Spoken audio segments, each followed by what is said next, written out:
खासदार ओमराजे निंबाळकर आपण पाहतोय की सध्या मुंबईच्या दिशेने रवाना होत आहेत। आज पवनराजे निंबाळकर हत्या प्रकरणातील निकाल जो आहे तो आज लागण्याची शक्यता आहे। खासदार साहेब, आज निकाल लागणार आहे, काय अपेक्षा आहे?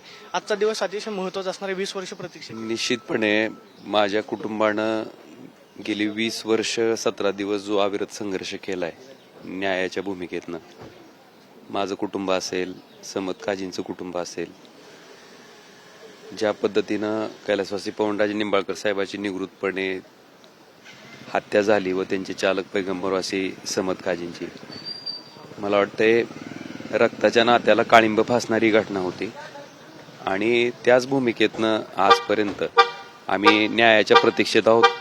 मला वाटते 20 वर्षाच्या प्रदीर्घ लढ्यानंतर आज निर्णयासाठी कोर्टानं तारीख राखीव केलेली आहे। अपेक्षा इतकीच आहे की न्यायदेवतेच्या माध्यमातून न्याय व्हावा। म्हणजे 20 वर्षांचा बराचसा कालावधी जो आहे तो तुम्हाला या प्रतीक्षेमध्ये काढावा लागेल। निश्चित राजकीय भूमिकेबद्दल सुद्धा बरीच चर्चा होते गेल्या 4 दिवसांपासून। मी ह्याच्याबद्दल आज काहीच बोलणार नाही।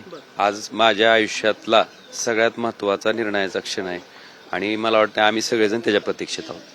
आपण पाहतोय की सध्या ओमराजे निंबाळकर जे आहेत ते मुंबईच्या दिशेने रवाना होत आहेत। त्यांचं संपूर्ण कुटुंब जे आहे ते सध्या मुंबईच्या दिशेने रवाना होत आहे। पवनराजे निंबाळकर हत्या प्रकरणातला आजचा निकाल जो आहे तो लागतोय आणि त्यासाठी आपण पाहतोय की संपूर्ण कुटुंब जे आहे ते मुंबईच्या दिशेने रवाना होत आहे। Camera person Vicky Chavan, Pradeep Kapse, TV9 Marathi, Pune.